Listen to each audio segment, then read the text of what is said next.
Halo semua, selamat datang. Pada video kali ini, saya ingin melanjutkan seri Haskell yang berjudul Ekspresi. Topik bahasan akan dibagi menjadi 4. Ekspresi, tipe data, dan algebraic data type, dan operasi tentunya. Kita mulai dari yang pertama. Apa itu ekspresi? Ekspresi jika dalam arti umum berarti ungkapan. Jika dalam contoh kehidupan, kita mengungkapkan suatu rasa senang, rasa sedih, dan segala macamnya untuk memperoleh suatu kondisi hati yang berbeda gitu. Seperti kita sedih lalu kita mengungkapkannya. Di situ kita akan merasa lebih lega dan lebih tenang gitu. Nah, di situ kita mendapatkan kondisi baru gitu. Nah, karena Haskell adalah bahasa yang hampir seluruhnya disusun oleh ekspresi, maka ada baiknya kita membahas ekspresi. Nah, jadi secara umum sudah kita ketahui. Namun dalam pemrograman, ekspresi adalah gabungan nilai dengan fungsi untuk menghasilkan nilai baru. Jadi ibarat kita kayak nambah, misalkan ada fungsi fx berisi x tambah 1, lalu di fungsi fx tersebut kita aplikasikan dengan 2, yang mana f2 sama dengan 2 tambah 1 yang berarti 3. Nah, di ekspresi fungsi fx tersebut kita menghasilkan nilai baru berupa 3. Jika kita berkaca kepada contoh sebelumnya tentang ekspresi manusia gitu. Nah, ekspresi manusia juga bisa digambarkan seperti ini gitu ya, seperti fungsi gitu. Jadi ketika kita mengungkapkan, memberitahu ke orang lain yang kita percaya untuk melepaskan itu semua, kita mendapatkan kondisi hati yang baru gitu. Nah, seperti fungsi ini juga. Nah, contoh ini sudah saya sebut ya, kita memiliki fungsi x yang berparameter a, di mana isi fungsi tersebut yaitu 4 ditambah a. Kemudian fungsi x kita aplikasikan dengan 3, maka x 3, 4 ditambah 3, karena a ini digantikan dengan 3 yang kita aplikasikan ke fungsi x. Jadi 4 tambah 3 sama dengan 7. Nah, dalam ekspresi program memiliki bentuk ya. Nah, bentuk ini yaitu variabel, fungsi, dan operasi gitu. Variabel ini seperti ini. Gunanya untuk apa variabel? Kita mungkin sering dengar gitu ya di dalam matematika, di aljabar segala macam ya.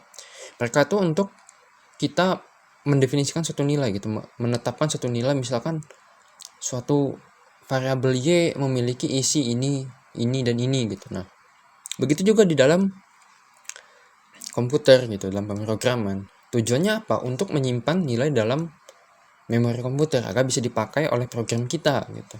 Nah, contohnya seperti ini. Kita memiliki variabel bernama nama yang memiliki nilai string, karena karena string memiliki petik di awalnya. Jadi string berisi karakter Elsa Vina gitu di dalamnya. Nah, sini bisa kita ketahui ya, ini nama variabel dan ini operator untuk membangkitkan nilai variabel, membangkitkan variabel dengan diberikan suatu nilai. Jadi variabel nama ini berisi string Elsa Vina.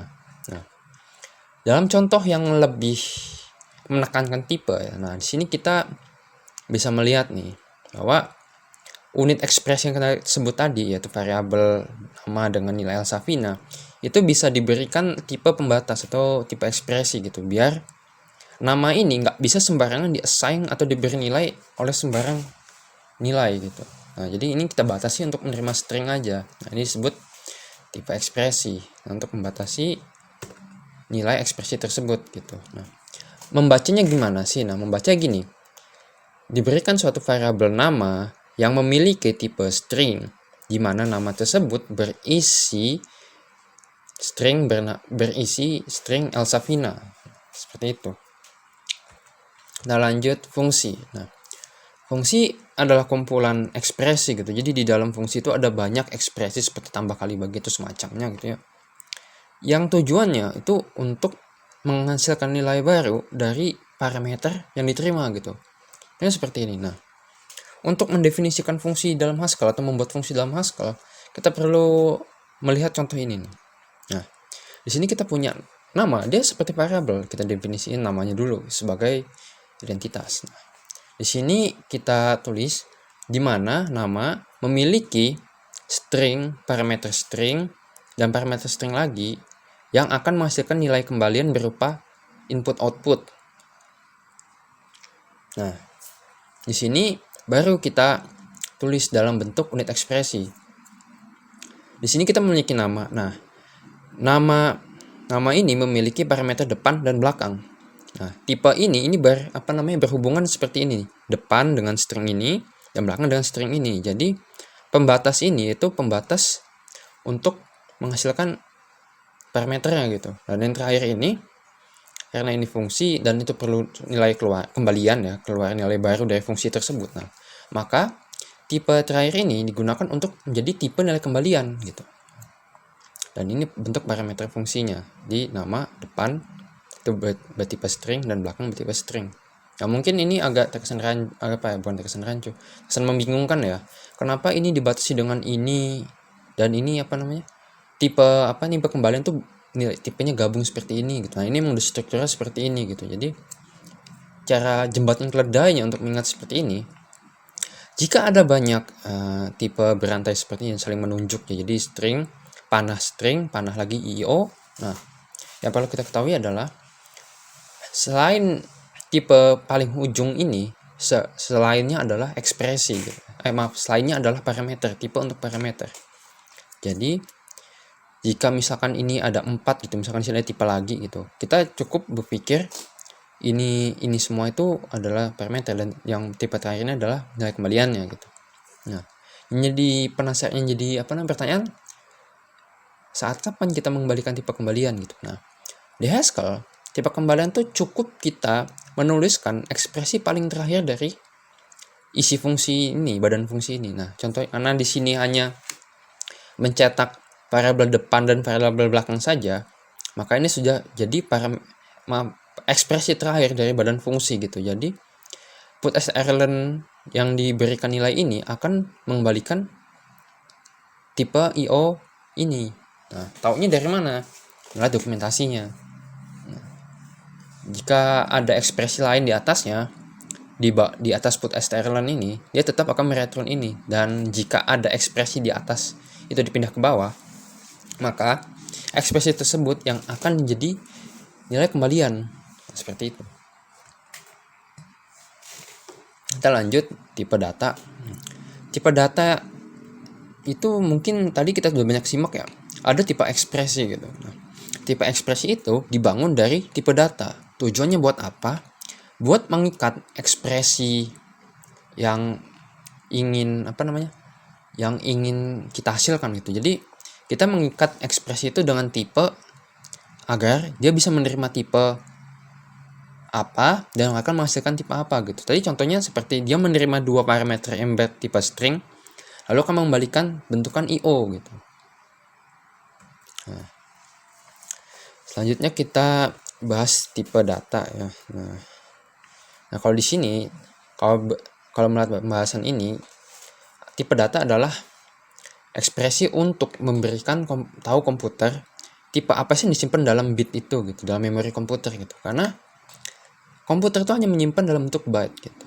Nah, makanya ekspresi itu kita beri tipe untuk mengolah nilai dan komputer juga menentukan tipe-tipe apa untuk diproses di memorinya gitu. Karena penyimpanan byte di memori itu memiliki memiliki aturan tertentu ya. Setiap penyimpanan integer atau string itu bisa berbeda gitu. Nah, makanya itu adalah tipe data untuk membedakan tipe apa sih yang disimpan di dalamnya gitu. Karena semuanya di komputer disimpan dalam bentuk byte. Kita hanya terima jadi aja gitu. Nah, ada 2 tipe data, yaitu primitif dan buatan. Primitif ini tipe data yang sudah ada gitu, seperti string, integer atau IO yang tadi kita temui tadi ya. Nah, buatan ini kita yang bikin. Nah, lanjut, ini tipe data primitif, tipe data yang sudah ada di bahasa gitu. Contohnya ini tipe data char atau array of char. Ini melambangkan tipe data majemuk ya, banyak gitu. Tapi ini bisa juga dialiaskan atau diganti dengan string. Nah, tujuannya apa? Untuk menyimpan simbol dan karakter. In dan float, nah untuk menyimpan angka. Nah, kalau ini nih hanya khusus untuk bilangan bulat, sedangkan float ini untuk bilangan pecahan itu. Jadi ada koma-komanya di belakang. Bool, nah ini bool ini untuk menerima notasi benar atau salah, true or false gitu. Nah, dan generik ini adalah tipe data yang bisa menerima hampir semua tipe data gitu. Jadi ketika kita memasukin string bisa, masukin integernya bisa, cuman yang jadi masalah adalah ketika operasinya, ntar kita bingung lagi. Nah, biasanya ini generik ini digunakan untuk tipe data algebraik gitu. Nanti ada pembahasannya di sana. Nah, dan tipe data majemuk nih yang terakhir udah ada bawa nih ya. Tipe data majemuk itu apa sih? Tipe data yang bisa menyimpan banyak data gitu.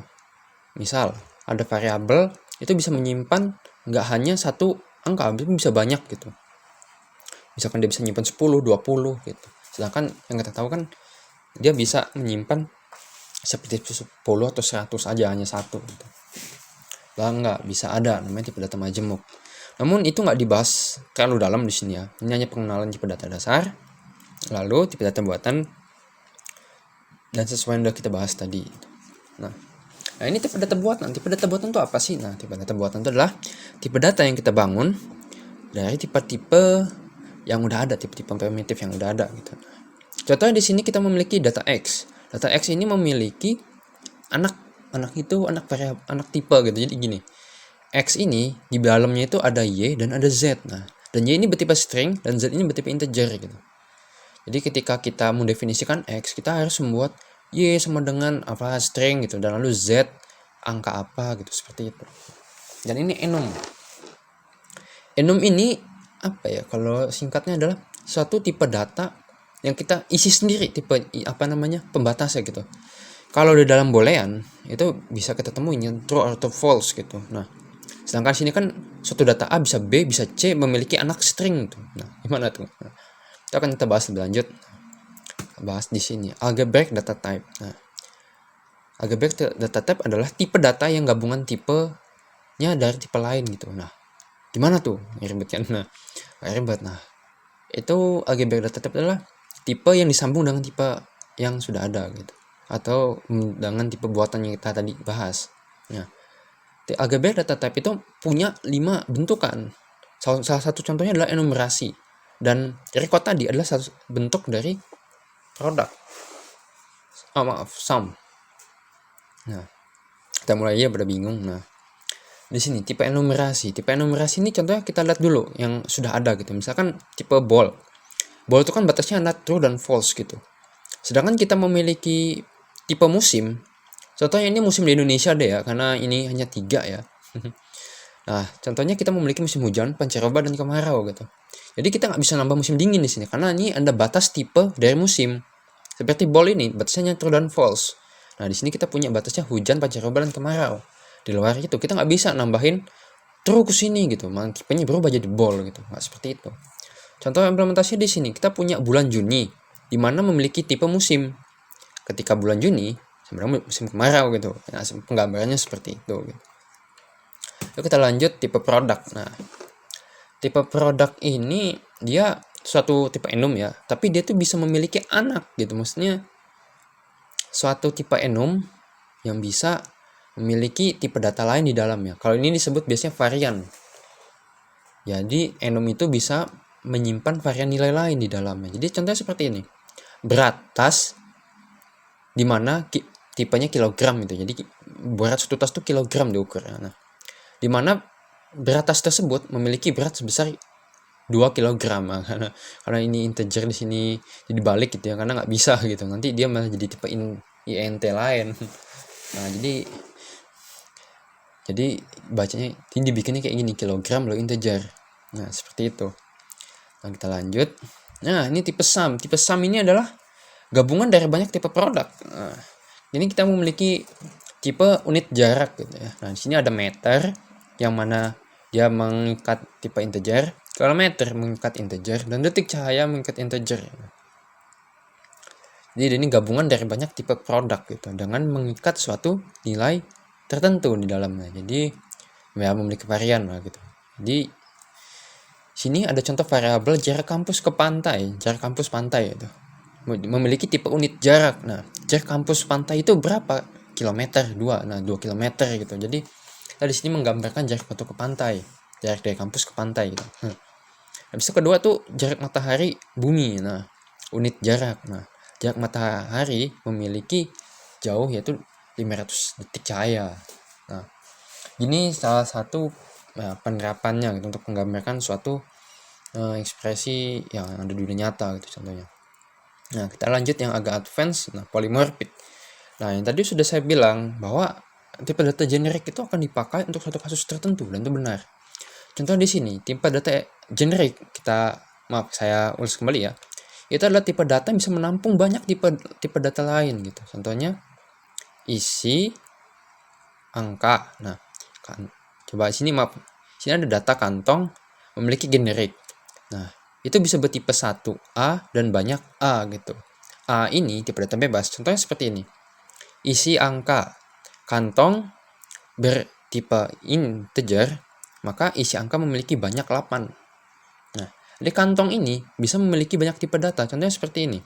Isi huruf kantong string. Jadi si kantong ini akan bertipe string. Jadi bisa ngambil salah satu dari ini, dan ini akan berubah tipenya sesuai dengan yang diikat di sini gitu. Jadi di sini string, di sini integer, maka ini juga akan bertipe sesuai dengan apa yang diikat di sini gitu. Lanjut, itu tadi polymorphic. Nah, ini rekursif. Nah, tipe rekursif itu seperti apa sih? Tipe rekursif itu adalah tipe yang di dalamnya adalah tipe dia sendiri gitu. Jadi misalkan nih, data pohon A. Nah, A ini itu nilai bebas lah gitu, generik, sudah saya bahas tadi. Nah, di mana dia memiliki daun dan memiliki cabang, dan cabang ini bisa berisi pohon lagi, yang di mana ini adalah tipe dari dia sendiri gitu, dan memiliki tipe lagi yang berbasiskan dengan generik dia ini. Nah, maka dia, jika dicontohkan, kita memiliki pohon kecil yang mana pohon itu memiliki varian integer gitu. Nah, di sini kita memiliki pohon kecil, contohnya ya, pohon kecil cabang 1, daun 1, daun 2, dan lalu dia naik lagi ke cabang yang paling tinggi, yaitu habis itu ke salah satunya sini nih, ke cabang ke kanan. Nah, itu daun 3. Nah, jadi dia bisa berisi diri dia sendiri di dalam tipe dia sendiri gitu. Jadi terus berputar. Nah, makanya kenapa dibilang rekursif, karena rekursif itu suatu yang menuju ke diri dia sendiri terus menerus. Nah, itu disebut rekursif gitu. Nah, sekarang bagaimana kita makainya gitu dalam program gitu ya, dalam coding segala macam gitu. Nah, makanya kita menggunakan namanya pattern matching. Jadi kita mencocokkan pola dari algebraic data type yang sudah kita bikin gitu. Kan di sini ada data text string, angka integer, angka bool gitu. Nah, sini kita memiliki fungsi tes di mana memiliki parameter data yang akan menghasilkan keluaran IO. Nah, di sini kita mempunyai definisi unit fungsinya nih ya. Tes P. Nah, P ini ingat, P ini akan bertipe data sesuai dengan tipe ekspresinya gitu. Nah, di sini kita memiliki case P. Ingat, P ini bertipe data. Nah, case P ini akan mencocokkan pola-pola yang dimiliki di sini nih. Nah, jadi sini memiliki teks, angka, dan logika sesuai dengan ini, dan TAL ini adalah variabel yang kita definisikan secara bebas untuk mengakses tipe-tipe di sini, nilai-nilai di sini, nilai variannya. Maka kita memiliki print T, print A, dan print L. Nah, akan saya contohkan seperti ini ya. Coba kita buka dulu pm.hs. Nah, sini kita sudah mempunyai itu ya. Nah, saatnya kita buka ghci pm.hs. Nah, ini agak lama ya. Bentar, sabar. Oke, nah sudah muncul ya. Saatnya kita bikin contoh, yaitu tes.